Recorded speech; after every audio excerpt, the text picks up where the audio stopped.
Bio clock को और समझना है तो नेचर के अंदर आप देखोगे तो हर जीव की एक लाइफ होती है। जैसे बैक्टीरिया है तो उसका आयुष्य 1 हफ्ते से लेके 15 दिन। इससे जब लंबा नहीं जी सकते तो ये कौन तय करता है? तो वो बायो क्लॉक करती है। आप जो रोटी खा रहे हो हर रोज, ये गेहूं का बीज जो है, दाना, सीड, उसको आप जमीन में लगाओ, पानी और खाद मिल जाएगा तो उसमें से अंकुरित होगा और एक प्लांट्स, वीट का उगेगा। तो अब आप उसको पानी दे रहे हो, खाद दे रहे हो, उसका ग्रोथ तो होने वाला है। 3 महीने का उनका जब समय होगा तो इसके ऊपर फूल आके इसमें लग जाएंगे सीड्स। अब अब आप उसको पानी भी देते रहो, खाद भी देते रहो, लेकिन उसकी लाइफ 3 महीने, 3.5 महीने की जो है वो हो गई पूरी। फिर वो आगे, चाहे आप उसको पानी दो, भोजन दो, लेकिन वो आगे जिंदा नहीं रह सकता। वो 2 साल तक नहीं रह सकता, उसको मरना ही है। ये सब कौन करता है? बायो। कौन से समय पे क्या बनाना है? मान लो आप मूंगफली के दाने आपने लगाए, प्लांट हो गया, छोड़ बढ़ता है, विकास होता है, तो शुरू में पत्ते ही होते हैं और उसकी जड़ लंबी होती है, उसकी डालियां निकलती है। लेकिन 2 या 2.5 महीने के बाद उसके अंदर फूल लग के जमीन के अंदर जाएगा और मूंगफली। तो कब, कौन से टाइम पे क्या करना है, वो सब बायोक्लॉक सेट करता है। बच्चा जब जन्म लेता है, छोटा बच्चा 15 साल का होता है, तभी लड़का है तो उसको मूंछ के बाल निकलने लगते हैं, इससे पहले नहीं आएगी। हाँ, आप कुछ भी खिलाओ, कुछ भी कराओ, लेकिन टाइम होगा तभी वो आएगा। उस टाइम उसके अंदर अंतस्राव भी ऐसे सिक्रेशन होना शुरू हो जाएगा कि जब छोटा होता है तो लड़कियों के साथ वो खेलेगा आराम से, लेकिन जैसे पुख्त होने लगेगा फिर उसको शर्म आनी शुरू हो जाएगी। तो ये भी एक बायो क्लॉक उसके पीछे काम करता है। तो बायो क्लॉक सब जगह है, छोटे पौधे से लेके छोटे से छोटे जीव, वायरस, बैक्टीरिया से लेके वनस्पति जगत से लेके प्राणी, पशु, पक्षी, सब में ये वर्क करता है। साथ साथ में जहां जीव है, मान लो आप, वो जीव को पर्टिकुलर समय पे कोई एक चौकस वर्क कराओ उसके पास। जैसे सर्कस में क्या होता है, तो सर्कस में उसको ट्रेनिंग दी जाती है कि तुमको जब सर्कस लगा है, पब्लिक बैठी है, रिंग में जब आता है प्राणी, पशु, पक्षी जो भी है, फिर वो अपना जो कर्तव्य है वो दिखाना शुरू कर लेता है। तो ये भी एक बायो क्लॉक सेट करते हैं लोग, ट्रेनिंग दे दे के करके। आप चौकस समय पे भोजन कर रहे हो तो शरीर की बायो क्लॉक सेट हो जाती है। उसी टाइम आपके पेट में, आपके जठर में अंतस्त्राव आने शुरू हो जाएंगे, भूख लग जाएगी। आप चौकस समय पे हर रोज उठते हो। हमारे योग वाले तो 5 बजे उठ जाते हैं सब। अब आप हर रोज 5 बजे उठते हो तो आपको कभी अलार्म रखने की जरूरत पड़ेगी ही नहीं। क्यों? क्योंकि बॉडी की बायो क्लॉक आपको सेट, शरीर को हो गई है। वो अपने आप उठाएगा। भले आप 12 बजे सोए हो, 3 बजे सोए हो, 5 बजे की आपको नींद खुल जाएगी। ये सब बायो क्लॉक का खेल है। अब शरीर में बायो क्लॉक जो है ना, आज के जमाने में बायो क्लॉक हमारे लिए शाप के तौर पे काम कर रहा है। पहले के जमाने में बायो क्लॉक आशीर्वाद के रूप में था। क्योंकि पहले के जमाने में 50 साल पहले की बात आप देखो, लोगों को देखो, उनका लाइफस्टाइल, उनकी जिंदगी, उनकी काम, मेहनत। मैंने सुना था, हमारी दादी जब बातें करती थी, 3 बजे उठने का होता था।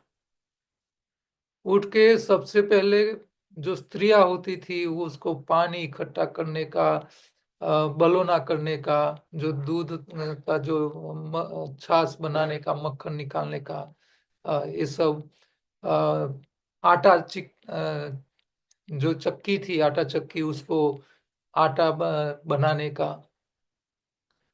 जो पशु पालते थे उसका भी ख्याल रखने का, दूध निकालने का, उसका गोबर इकट्ठा करने का, सारा काम 3 बजे से शुरू होता था। रात को 10-11 बजे तक उन लोगों का काम चलता था।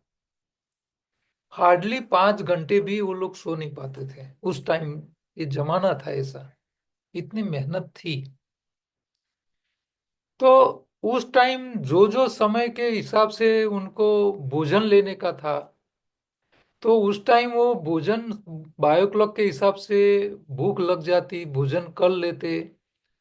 सामने काम भी ऐसा होता रहता था, तो उसका फायदा मिलता था। लेकिन अभी के जमाने में आपको सिखाया जाता है समय पे खाया करो। अब समय पे आप खाओगे तो बायो क्लॉक आपको भूख लगाती रहेगी। अब आप मेहनत ही नहीं करते हो, जो खाओगे क्या होगा? उसका डाइजेस्ट ही नहीं होगा। तो आज के जमाने में बायो क्लॉक की जो भूख है, हमारे लिए शाप है। आपको बायो क्लॉक की भूख से बाहर निकलना चाहिए। भूख तभी लगनी चाहिए जब शरीर में स्टॉक खाली हो, एनर्जी लेवल कम हो जाए, थक लग जाए, बैटरी डिस्चार्ज हो जाए, तभी आपको भूख लगनी चाहिए। इससे पहले लगे तो कोई मतलब की नहीं है।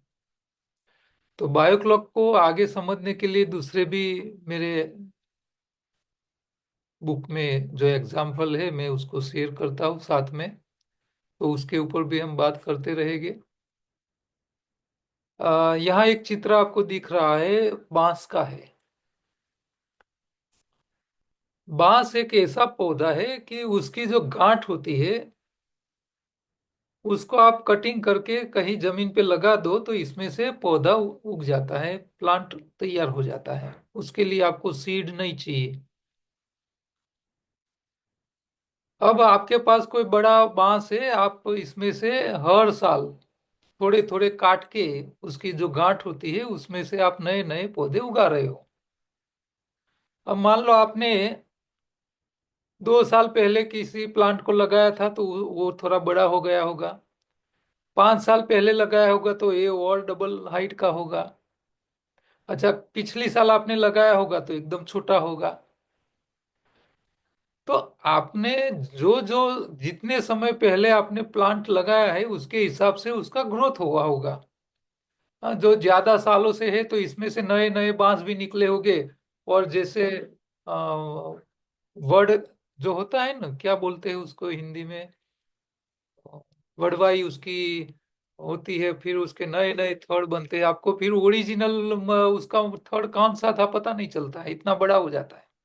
इसी तरह बांस में भी होता है, नए नए बांस इसके थड़ में से निकलते जाते हैं और बड़ा इलाका कवर कर लेता है।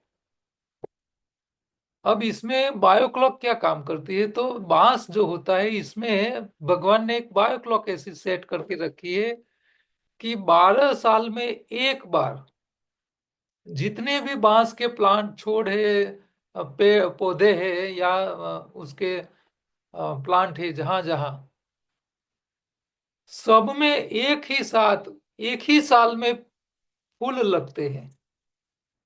चाहे वो 5 साल पुराना हो, 15 साल पुराना हो, 25 साल पुराना हो, या 2 साल पुराना हो। ये बायो क्लॉक का चमत्कार है। सब जगह एक ही साथ उसमें फूल लगते हैं। तो ऐसा भी आ, प्रकृति में आपको देखा जाएगा। ये गेहूं के बारे में अभी मैंने आपको बताया कि भाई आप गेहूं के प्लांट को कितना भी खातर पानी देते रहो, 3 महीना हो गया उसकी जिंदगी खत्म पूरी। फिर वो 2-3 साल नहीं जिंदा रह सकता। इसी तरह हमारी आयुष्य में भी है। हाँ, मनुष्य हमारे पृथ्वी के ऊपर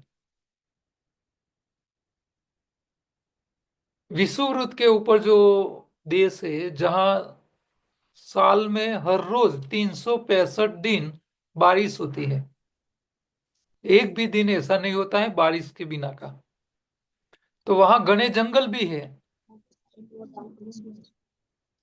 अब वहां जो लोग रहते हैं, जो मनुष्य लोग, यहाँ चित्र में आपको दिख रहे हैं, फोटो मैंने इसमें रखा है। ये ऐसे लोग हैं, आपके पास खड़े करोगे ना तो 4 फीट के, 3.5-4 फीट के ही हाइट वाले होते हैं। इससे ज्यादा हाइट नहीं होती उन लोगों की। दुनिया में अलग अलग देशों में जो मनुष्य रहते हैं उन लोगों की एवरेज आयुष्य, जो विकसित देश है, विकासशील देश है, उसमें 70 ईयर से लेके 100-110 तक एवरेज आयुष्य होता है। लेकिन ये जो विषुववृत्त पर रहने वाले जो गरीब देश है, जो जंगलों में रहे आदिवासी लोग हैं, उन लोगों का एवरेज आयुष्य 40 से 50 साल होता है। इससे ज्यादा वो जिंदा नहीं रह पाते हैं। अब मान लो उसके उनके कोई बच्चे को आप उठा के इंडिया में ले आओ। हमारे इंडिया में अभी एवरेज आयुष्य जब हम आजाद हुए तब 50-60 साल के आसपास था उस टाइम। अंग्रेज और मुगल शासन से पहले आयुष्य लंबा था। जब सतयुग था तो इसमें बहुत लंबा आयुष्य था। 100, 200, 200 साल लोग जीते थे। फिर जैसे जैसे समय गया और 2000 साल में 1000-1200 साल मुगल शासन का, 300 साल अंग्रेजों का हो गिन लो आप, तो 1000-1500 साल के सालों में वो घटता हुआ अंग्रेज जब इंडिया को छोड़ के गए तो 50 साल 55 साल हो गया था। इतना खराब हो गया था हमारा एवरेज आयुष्य। अभी हमारा बढ़ता हुआ 70 के आसपास पहुंचा हुआ है। अब ये लोग जो है उसका आयुष्य 40 से 50 साल है। उसके बच्चे को आप यहाँ उठा के ले आओ इंडिया में, आपके पास रखो, आप जो खा रहे हो वही खिलाओ, आप योगा कर रहे हो उसको भी योगा कराओ, सब कुछ आप जो कर रहे हो सब उसको कराओ। लेकिन आप 70, 80, 90, 100 साल जी लोगे। लेकिन वो 40 साल का हो जाएगा, उसके चेहरे पे करचली आ जाएगी, बाल सफेद हो जाएगा, बुढ़ा चेहरा हो जाएगा, और 50 की जगह 55 हो जाएगा, तब तक वो खत्म हो जाएगा। इससे ज्यादा नहीं जी सकता।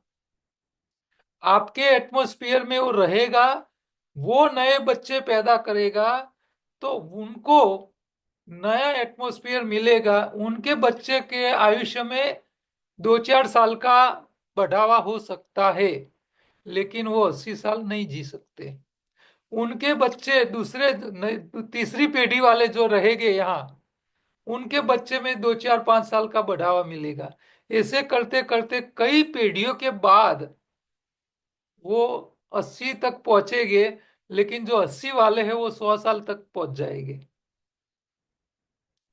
इसी तरह ये जो बायो क्लॉक होती है वो इसमें काम इस तरह करता है, चाहे आप खाना बदल दो, कुछ भी करो, लेकिन उनके अंदर जो प्रोग्राम हो चुका है, जो जिसको हम डीएनए कहते हैं, आरएनए कहते हैं, वो सब बायो क्लॉक के हिसाब से डिजाइन होती है। आप मान लो आपके बाल जो है उसका कलर जो है पहले से ही थोड़ा ग्रे कलर है। क्यों? क्योंकि आपके पेरेंट्स ने आपको दिया है। अब चाहे आप कुछ भी करो, लेकिन वो जो कलर कॉम्बिनेशन है उसमें कुछ चेंज नहीं हो सकता। हाँ, तो ये सब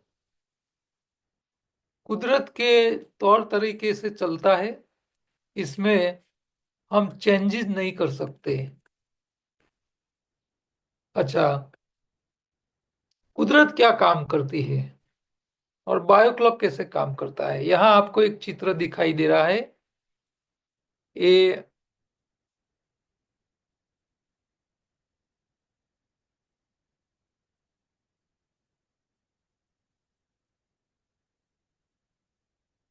यहाँ जो आपको दिखाई दे रहे हैं, ये है चुंदड़ी वाली माता जी, उसको कहते थे। नाम था उनका प्रहलाद भाई जानी। उनका जन्म हुआ हमारे नेटिव गांव है यहाँ गांधीनगर तालुका में, मानसा तालुका में। हमारा जो गांव है उसके बगल का गांव है, चौराडा नाम का गांव है। वो गांव गांव में वो उनका जन्म हुआ था। ब्राह्मण कुटुंब था जानी। 12 साल की उम्र में उनको अंबाजी माता ने उसको दर्शन दिए और उनको बोला, तेरा जन्म संसार के लिए नहीं है, समाज और धर्म के लिए है, तो तुमको घर छोड़ना पड़ेगा। तो उस टाइम उन्होंने माता जी को ऐसा बोला, मैं संसार तो छोड़ दूं, लेकिन पेट के लिए क्या करूंगा? खाने के लिए तो चाहिए, तो मेहनत तो मुझे कुछ तो करना पड़ेगा। तो उसी टाइम माता जी ने उनको उनके सर पे हाथ रख के आशीर्वाद दिया कि बेटा, तुमको आज से, अभी से खाने के लिए अन्न की जरूरत नहीं पड़ेगी, प्यास भी नहीं लगेगी, पानी की भी जरूरत नहीं पड़ेगी। अब तो तुमको संतोष हो गया। उसी दिन से, जब 12-15 साल की उम्र के थे, उसी दिन से उनको भोजन की आवश्यकता नहीं थी, पानी पीने की आवश्यकता नहीं थी। अब 12 साल में तो कैसे दिखते होगे? छोटे बच्चे। अच्छा, 25 साल के हो गए तो जुआन हो गए। अब जुआन बच्चे का दिखावा कैसा होता है? युवान लगेगा, बॉडी बिल्डर लगेगा। उम्र बढ़ती गई। 50 साल की उनकी जो फोटो है वो मैंने देखी थी, एक बॉडी बिल्डर को शोभित करे ऐसा उनका फोटो था। अब 12 साल की उम्र में तो छोटे बच्चे थे, 50 साल में उम्र में बॉडी बिल्डर दिखते थे आपके जैसे, अंकित भाई। अब भोजन तो खाते नहीं थे, पानी पीते नहीं थे, फिर भी बॉडी ऐसा था उनका।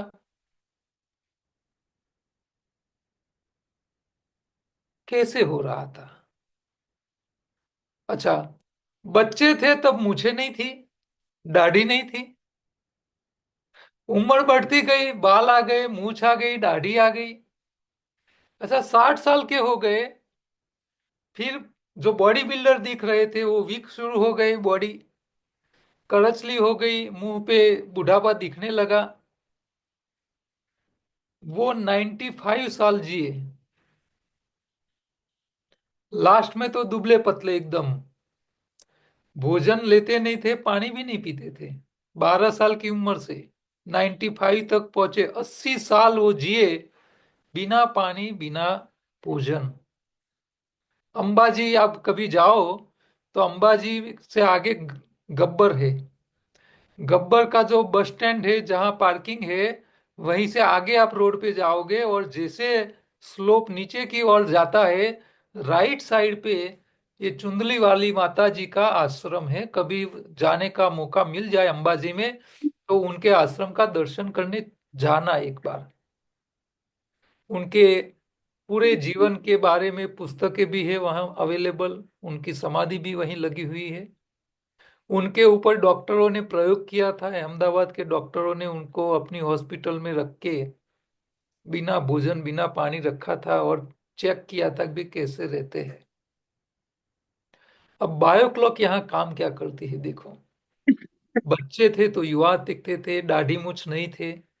उम्र बढ़ती गई, दाढ़ी मूछ आ गई, और उम्र बढ़ी, 60 साल से उम्र बढ़ने लगी, बुढ़ापा दिखने लगा। अच्छा, ये जब जिंदा थे हमने तो कई बार उसकी रूबरू दर्शन किए हैं, क्योंकि हमारे पड़ोस के गांव के थे। तो हमारे यहाँ आसपास के गांव में जब कोई धार्मिक प्रसंग होता था तो लोग उनको बुला लेते थे, वो आते थे।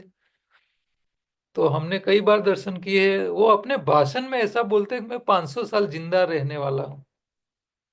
और लोग ऐसा बोलते थे कि भाई नहीं, माता जी कह रही है, क्योंकि उनको तो पानी भी नहीं चाहिए, भोजन भी नहीं चाहिए, तो हो सकता है 500 साल जिएगे।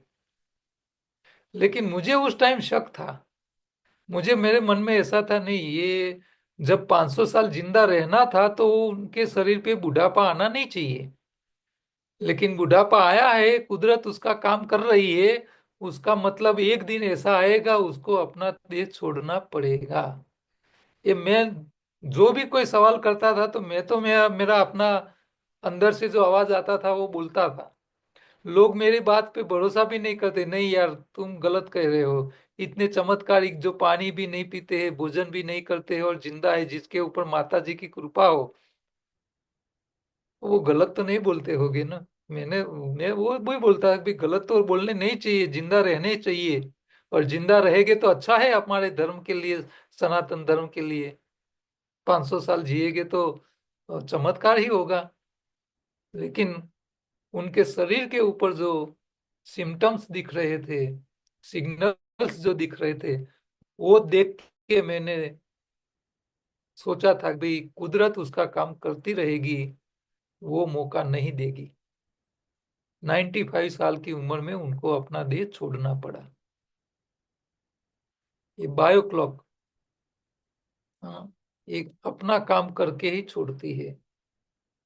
इसमें आप उसको कुदरत कहो, नेचर के लॉज कहो, ईश्वर की नीति नियम को कहो, जो भी आपको उसका नाम देना है वो दे सकते हो आप। और ऐसे, हाँ, मैंने ऐसे लोग भी देखे हैं। और कई लोगों की बातें भी मैंने सुनी है। इसके ऊपर रिसर्च भी हुआ है, कई लोगों ने किया हुआ है। गुजरात की एक बड़ौदा की बहन थी, शायद उसका नाम सोनल पटेल या ऐसा कुछ था, मुझे परफेक्ट नाम याद नहीं है। उन्होंने 20 साल अघोरी लोगों के साथ जिंदगी बचाई, उनके ऊपर रिसर्च किया।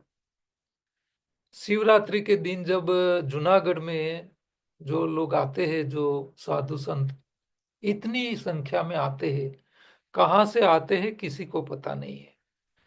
जूनागढ़ का जो पूरा गिर का जंगल है, उसमें जो फॉरेस्ट ऑफिसर है, उन लोगों का भी बयान आया हुआ है कि भाई हम इतने जंगल में घूमते हैं, एक एक इंच जगह हमने देखी हुई है पूरे जंगल में। लेकिन शिवरात्रि के दिन जितने साधु जंगल में से बाहर आते हैं, वो कहाँ से आते हैं हमको पता नहीं है। ये उन लोगों का स्टेटमेंट मैंने सुना हुआ है।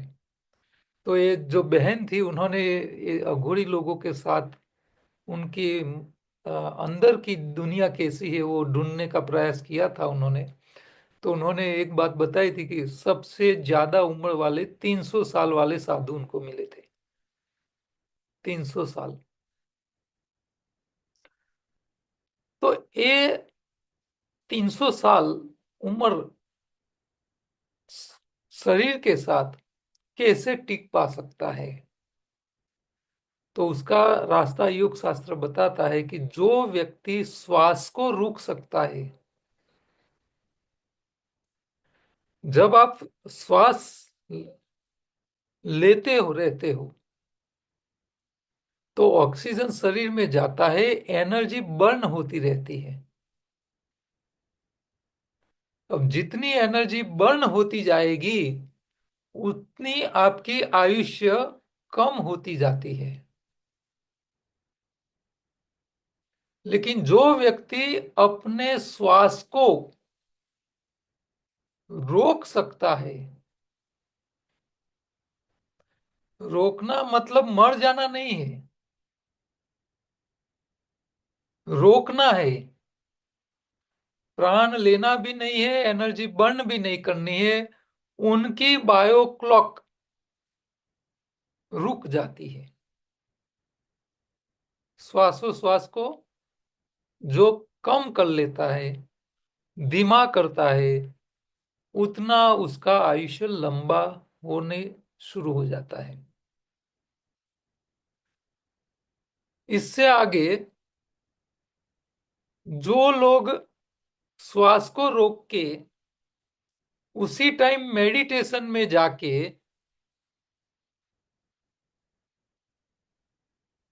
अपने नेचुरल हीमोग्लोबिन को, जो नेचुरल क्लोरोफिल से बनता है, उसके ऊपर जब फोकस करते हैं तो जैसे क्लोरोफिल क्या करता है, और कार्बन डाइऑक्साइड और सनलाइट का उपयोग करके ग्लूकोज यानी कैलोरी पैदा करता है, इसी तरह व्यक्ति श्वास को रोक के मेडिटेशन थकी अपने हीमोग्लोबिन यानी क्लोरोफिल में से बना हुआ हीमोग्लोबिन, उसमें सिर्फ सेंटर का एटम चेंज हो जाता है, atomic structure as it is रहता है, तो उसके ऊपर फोकस करके हीमोग्लोबिन का काम है ऑक्सीजन लेके ग्लूकोज को बर्न करने का और कैलोरी प्रोड्यूस करना।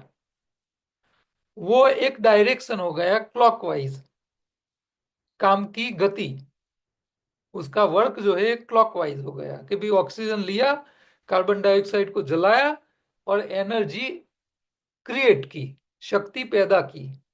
तो ये हीमोग्लोबिन एक काम करता रहता है 24 घंटा। आप जो ऑक्सीजन लेते हो उसका बर्निंग होता रहता है शरीर में, ग्लूकोज के साथ बर्निंग होता है उसका, और कैलोरी आपको मिलती रहती है, एनर्जी मिलती है, आपकी बॉडी का टेम्परेचर मेंटेन रहता है। तो यहां उसी को एंटी क्लॉकवाइज करते हैं मेडिटेशन के जरिए। अब जब व्यक्ति उसको एंटी क्लॉकवाइज करवाता है काम, यानी कार्बन डाइऑक्साइड का उपयोग किया, सनलाइट ले लिया और ग्लूकोज पैदा किया, जैसे प्लांट में होता है, लीफ में जो होता है, वैसा काम शरीर में करने लगते हैं, तब उसको भोजन की आवश्यकता बंद हो जाती है व्यक्ति को। फिर उसको कैलोरी चाहिए नहीं, भोजन चाहिए नहीं, उसको सिर्फ सनलाइट चाहिए हर रोज 2 घंटा।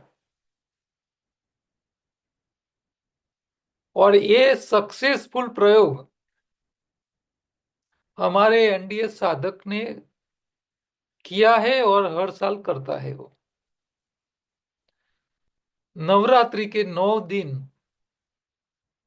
निर्जला उपवास करने का, पानी नहीं पीने का, भोजन नहीं लेने का, 9 दिन 1 से 2 घंटा वर्कआउट करने का, एक्सरसाइज भी करने का, फिर भी 9 दिन के बाद वजन कम होने की जगह वजन बढ़ाता है। ये योग की शक्ति है।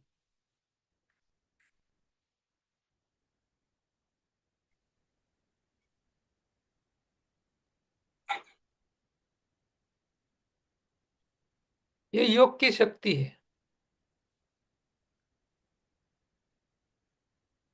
तो जो व्यक्ति अपने बुढ़ापा को रोकना चाहता है, अपना आयुष्य लंबा करना चाहता है, बायो क्लॉक में से उसको बाहर निकलना है। बायो क्लॉक की गति धीमी कर सकता है।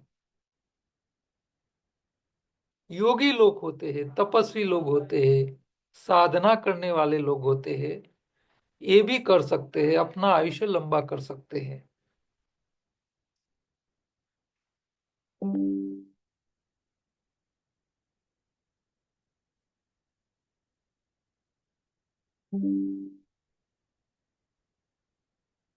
तो आप ये बायो क्लॉक के बारे में, इसमें आपको समझ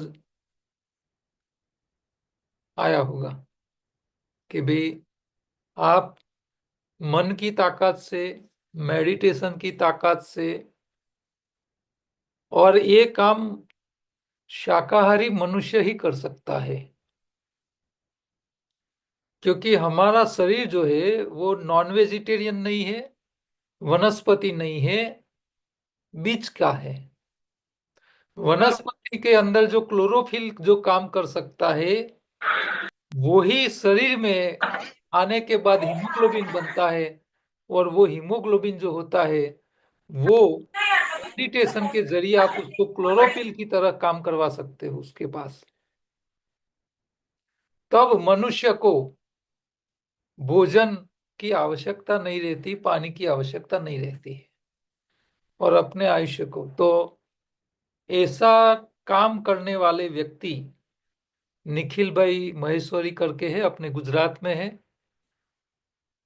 हमने पिछली, वो हर साल नवरात्रियां अपने घर पे करते थे। एनडीएस के साधक थे, योगाहारी थे। अपना शरीर का कचरा सब टॉक्सिन निकाल के फिर मेडिटेशन के ऊपर उन्होंने काम किया। लामाओं के पास जाके मेडिटेशन सीख लिया उन्होंने। हर साल अपने घर बैठे नवरात्रि करते थे। और हमारी बात होती थी तो कहते कि भी मेरा वजन कम तो नहीं हुआ, मेरा बढ़ा, 2-2 घंटा वर्कआउट करने के बाद भी। तो मैंने फिर एक बार उसको बोला कि भी आप घर पे बैठ के करोगे तो दुनिया को कैसे पता चलेगा, उसका एविडेंस क्या, लोगों को कैसे हम कन्विंस करेंगे। तो पिछली चैत्री नवरात्रि जब थी, तब मैंने उनको अहमदाबाद बुलाया। और हमारे एक मित्र थे, विसनगर में मेडिकल कॉलेज है, उनके जो चेयरमैन थे, उनको बात की। उन्होंने बोला हमारे यहीं कॉलेज में ले आओ उन भाई भाई साहब को। तो हम वहीं उनको एडमिट किए। 24 घंटा सीसीटीवी कैमरा के अंडर में, रूम में कैमरा, बाहर कैमरा, दरवाजे पे 24 घंटा सिक्योरिटी वाला।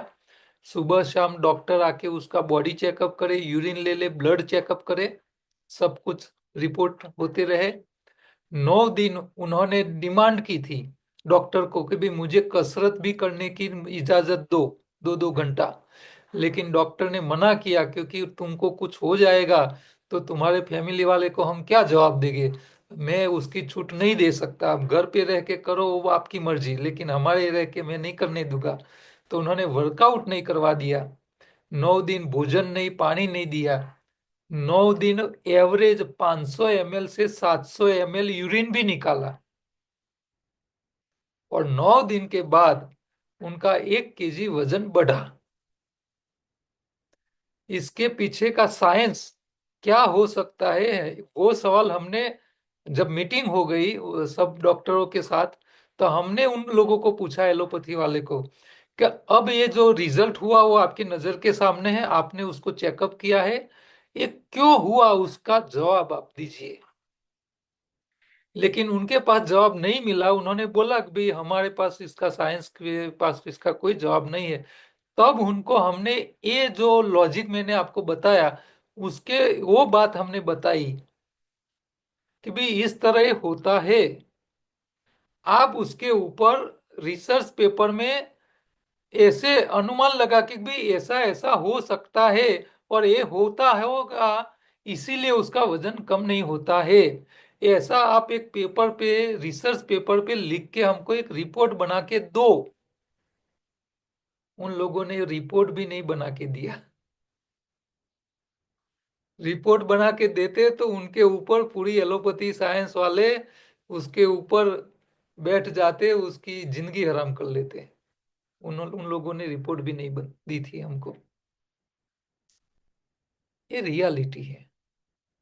हाँ, योग कितना ताकत वाला है, ये अभी इसी समय योग की ताकत पे जीने वाले लोग हमारे बीच में है।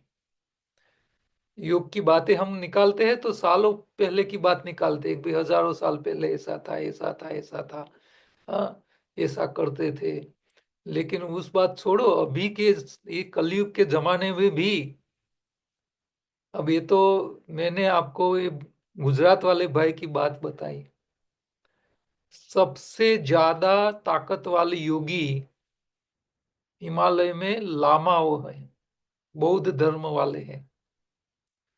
उन लोगों के पास ये भाई जब सीखने गए थे मेडिटेशन, तो उन लोगों की जिंदगी देख के, जो चमत्कार देख के आए थे। हिमालय में जब बारिश गिरती है ना, 10-10 फुट बारिश, बारिश क्या, बर्फ, बर्फ पड़ती है तो 10 फीट बर्फ पड़ती है। अब ये रुई जैसा होता है, आप इसके ऊपर चल नहीं सकते, क्योंकि आप चलने जाओगे न तो अंदर घुस जाओगे, पूरे पूरा शरीर अंदर, और मर जाएगा व्यक्ति, कभी चल नहीं सकते उसके ऊपर।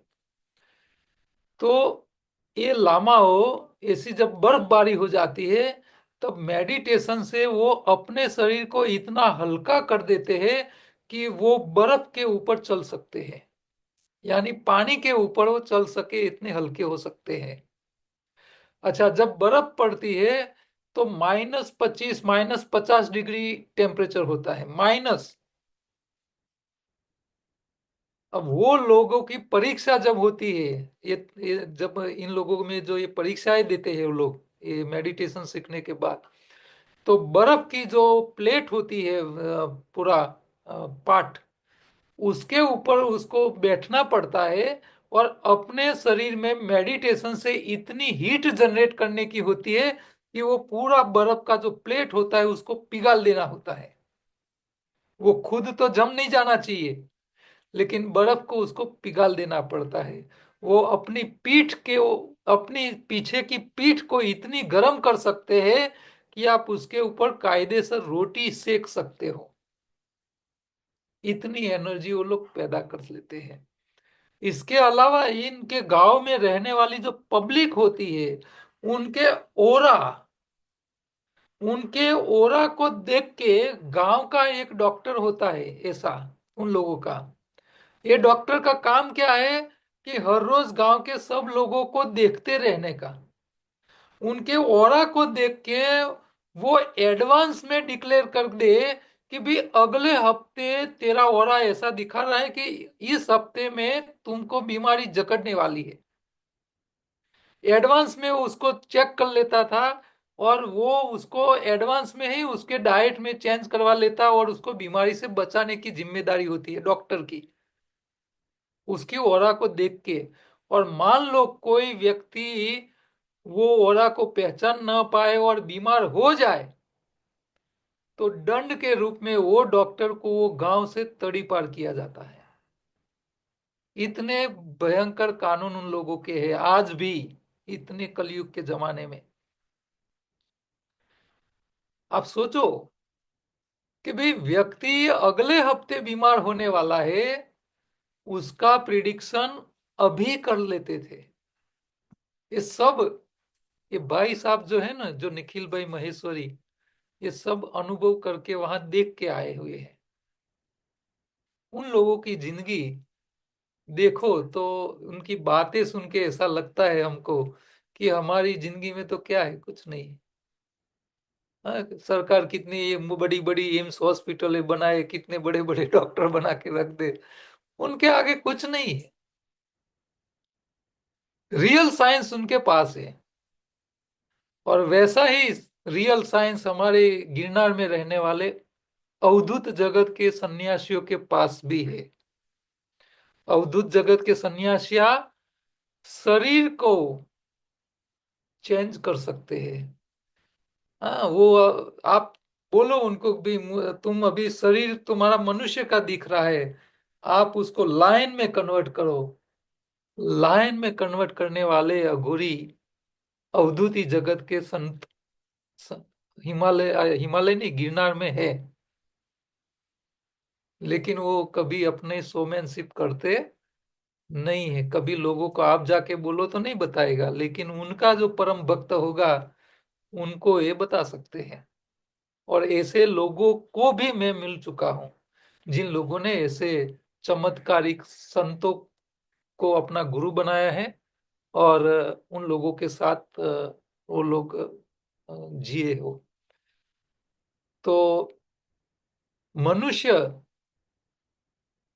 को ईश्वर, क्योंकि मनुष्य के शरीर के अंदर जो आत्मा होता है, हमारे शास्त्र कहते हैं आत्मा ही परमात्मा है।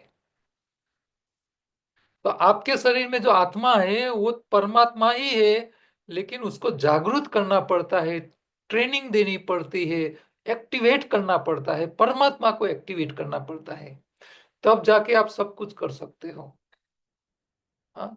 तो आप एक जंगल को आप रण में कन्वर्ट कर सकते हो, और एक रण को आप जंगल में भी कन्वर्ट कर सकते हो। तो ये ताकत मनुष्य को दी हुई है, सब कुछ आप कर सकते हो। तो आत्मा ही परमात्मा है, ये ये योगी लोग अपनी तपोबल से ये सिद्ध करते हैं। और हर समय पे ऐसे अलग अलग लोग इस धरती पे आते रहते हैं, और हजारों साल से दूसरे धर्म लोग वाले लोगों ने सनातन धर्म को नष्ट करने के लिए हजारों बार प्रयत्न कर चुके हैं। लेकिन ये तप की शक्ति के कारण आज हिंदू सनातन धर्म टिका हुआ है। ऐसे चमत्कारिक लोग, हम चमत्कार कहते हैं लेकिन वो चमत्कार नहीं है, ईश्वरीय शक्ति। क्योंकि जब जब जरूरत पड़ती है तब ईश्वर खुद जन्म लेता है, जो बोलते हैं हम। लेकिन सब व्यक्ति जो इन्होंने मनुष्य का अवतार लिया है वो सारे ईश्वर स्वरूप है, उनके अंदर ताकत है। लेकिन उसको जागृत करनी पड़ती है, उसको ऐसे गुरु के आशीर्वाद मिलने चाहिए जिसको वो आगे बढ़ा सके।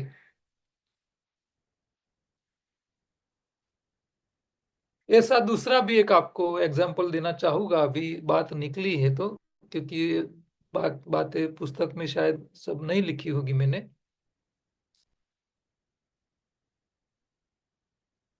श्रीमद राजचंद्र, उसका नाम तो आपने सुना, गांधी जी के गुरु थे। उनका जन्म मोरबी से आगे ववानिया नाम का एक गांव है, वहीं हुआ था। श्रीमद रामचंद्र राजचंद्र के माँ बाप जो थे वो वणिक थे, एक वैष्णव थे। माँ शायद वणिक थी, और पिता वैष्णव थे शायद उस जमाने में। मैरिज के बाद काफी साल होने के बाद उनको बालक नहीं था। तो श्रीमद राजचंद्र की माता ने उनके ही गांव में एक सदाव्रत चलाने वाली रामबाई, एक साधु संत थी, स्त्री थी। वो साइला लालजी महाराज का अनुयायी थे। साइला में एक भगत का गांव है, वहां एक मंदिर है। उसका भी एक इतिहास अलग है, वो कभी बात करेंगे, लेकिन अभी राजचंद्र की बात करते हैं। तो ये रामबाई जो थी वो सदाव्रत चलाती थी, पुण्यशाली आत्मा था। तो श्रीमद राजचंद्र का मदर मदर ने उनको रिक्वेस्ट की कि आप तो इतने पुण्यशाली हो, लोगों को आशीर्वाद देते हो, लोगों का काम करते हो आप, मेरे मेरे शादी हुए इतने साल हो गए, अभी मुझे बच्चा दे दो कोई भी। तो लोग कहीं सुनाते हैं कि भाई अभी बांझनी है, बांझनी है।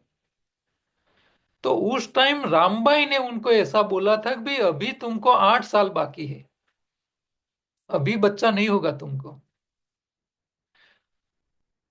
तो उनको संतोष हुआ कि 8 साल के बाद तो होगा ना माँ। हाँ होगा। फिर उन्होंने दूसरा सवाल किया, मेरा बेटा कैसा होगा, दिखाओ मुझे। तो रामबाई ने उनके माथे पे हाथ रखा और उसको ट्रॉमा में, यानी इसमें ले गए, अर्ध जागृत अवस्था में। और उनको उनके बच्चे की पूरी फिल्म बता दी।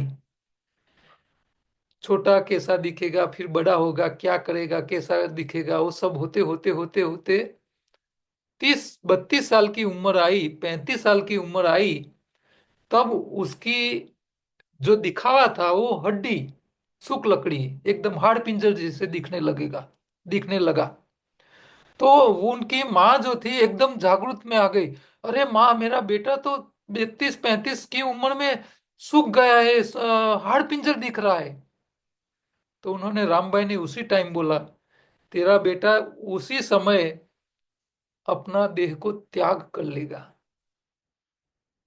जन्म के 8 साल पहले बच्चे की पूरी जिंदगी उन्होंने बता दी थी उनको, लेके, और कितनी उम्र तक जिएगा वो भी बता दिया था, और कैसा दिखेगा वो भी उनकी माँ को दिखा दिया था। और आप सबको पता है कि वो कम उम्र में चल बसे थे, लेकिन उन्होंने जो धर्म के लिए काम किया था, दुनिया भर के बड़े बड़े लोग उनके चेले हो गए थे। ये श्रीमद राजचंद्र, उनका गांव ववानिया गांव, वही गांव में नीम करोली बाबा, जो हिमाचल से आए थे 12 या 15 साल की उम्र में, साधु तो नहीं हुए थे, लेकिन वो आके वही गांव के तालाब के किनारे सिर्फ 4 फीट की ऊंचाई वाला हनुमान जी का मंदिर, 4 फुट का मंदिर, तालाब के किनारे उनके सामने ये नीम करोली बाबा बैठ के वो भगवान हनुमान जी को उन्होंने तप किया उनका, और उनका साक्षात्कार वही गांव से हुआ था। नीम करोली बाबा के बारे में आपको पता न हो तो शायद आप एक बार यूट्यूब पे नीम करोली बाबा के चमत्कार लिख के आप देखना, पूरी साल आप देखते रहोगे, इतने चमत्कार लोगों के मुंह से आपको दिखने को मिलेंगे। वही गांव से, जो गांव श्रीमद राजचंद्र का गांव था, वही गांव से उनको हनुमान जी का साक्षात्कार हुआ था। इसके अलावा जो अभी त्रिमंदिर वाले जो है ना, दादा भगवान वाले दीपक भाई देसाई, उनका भी जन्मस्थल वही गांव है। इसके अलावा एक मुस्लिम फकीर था, वो भी चमत्कारिक था, वो भी वही गांव का था। आप वो गांव में जाओ तो इतना छोटा सा गांव है, आपको लगेगा कि भी इतने छोटे गांव में इतनी अद्भुत हस्तियां एक गांव में से बाहर आई है। जगह ही इतनी पवित्र है। तो ईश्वर का अस्तित्व, और जो संत साधु जो तपस्वी लोग होते हैं ना, वो भूतकाल तो बता सकते हैं, आपका भविष्य भी वो लोग बता सकते हैं कि आपकी भविष्य की क्या हालत होने वाली है। तो ये सब अ, हमारे लिए चमत्कार है, लेकिन उन लोगों के लिए तो ये सारी बातें नॉर्मल होती हैं। ठीक है, आज यहीं हम रुकेंगे। आज थोड़ा हमको 1.5 घंटा हम नहीं चला पाएंगे, दूसरा एक थोड़ा काम है इसके लिए। लेकिन आज के बारे में जो एक ही आप, आज का टॉपिक एक चैप्टर ही लिया है हमने, बायोक्लॉक। तो इसके ऊपर आपको किसी को कोई सवाल है तो अभी आप पूछ सकते हो।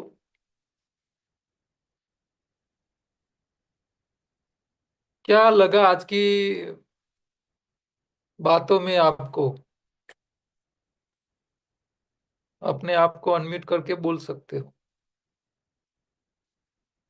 सर, जो आपने हीमोग्लोबिन को क्लोरोफिल से कनेक्ट कराया, जी, वो बिल्कुल नया कॉन्सेप्ट था, थोड़ा ज्यादा समझ में नहीं आया। आएगा ना, पूरा चैप्टर आएगा आगे।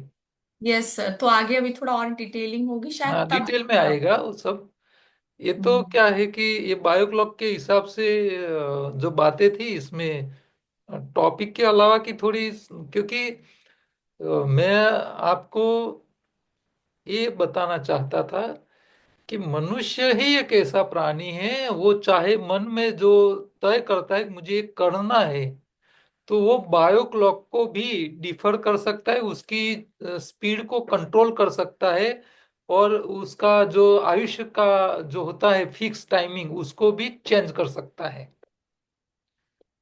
सर, लेकिन हम्म। माइंड से हो सकता है, तप से हो सकता है, मेडिटेशन से हो सकता है।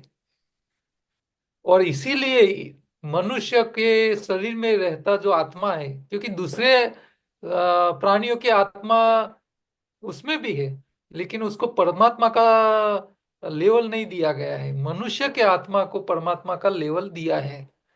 तो मनुष्य मेडिटेशन कर सकता है, दूसरे प्राणी ये सब नहीं कर सकते, इसीलिए उसके कंट्रोल में नहीं है अपनी लाइफ। लेकिन मनुष्य के कंट्रोल में अपनी लाइफ है।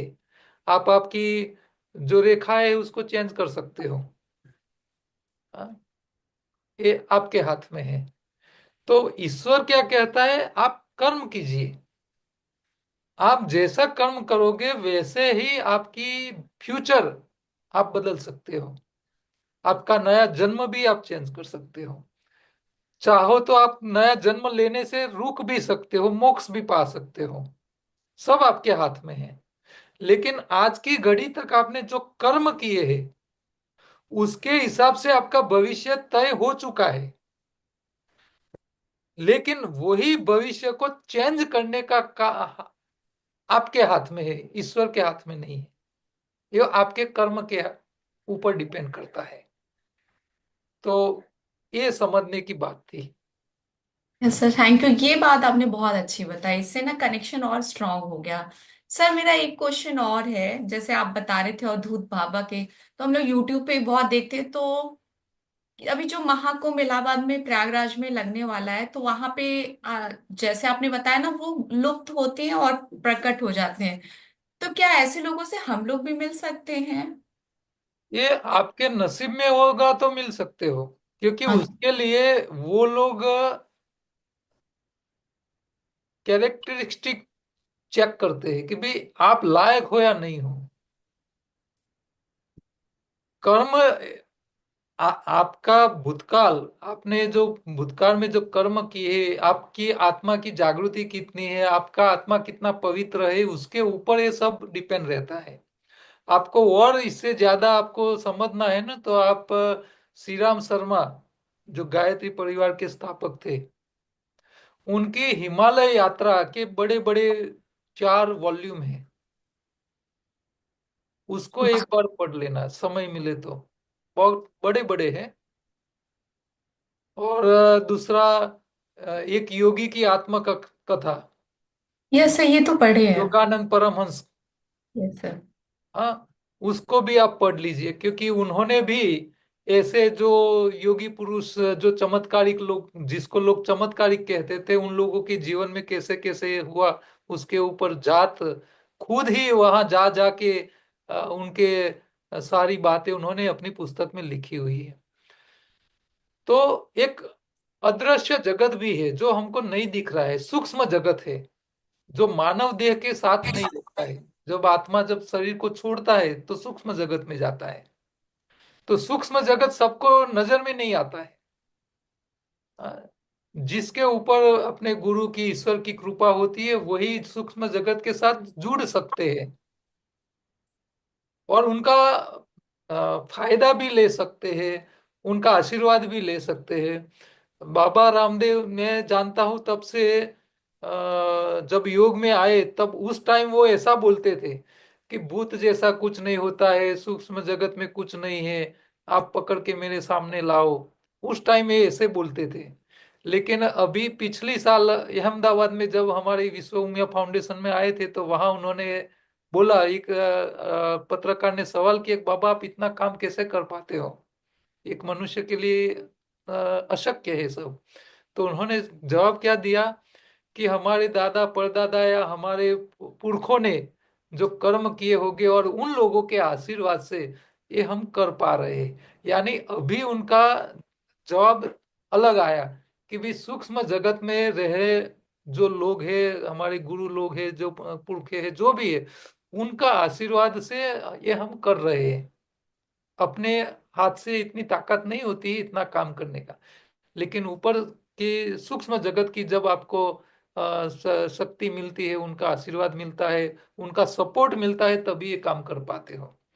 तो ये सारी बातें समझने के लिए श्री राम शर्मा का जो पूरा लाइफ का जो जीवन गया है, उसमें जो जो घटनाएं बनी है, उसके ऊपर आप जब उसकी पुस्तकें पढ़ोगे तो आपको पता चलेगा कि कैसे कैसे सूक्ष्म जगत वाले लोगों क्योंकि उन्होंने जब ये स्थापना की थी ना, गायत्री परिवार की, तो सबसे पहली जो उन्होंने ऑफिस रखी थी किराए पे, वहीं से सूक्ष्म जगत उनके साथ उनको आ, हैरान, उनका अच्छे काम के लिए हैरान करने वाली हाजिर हो गई थी।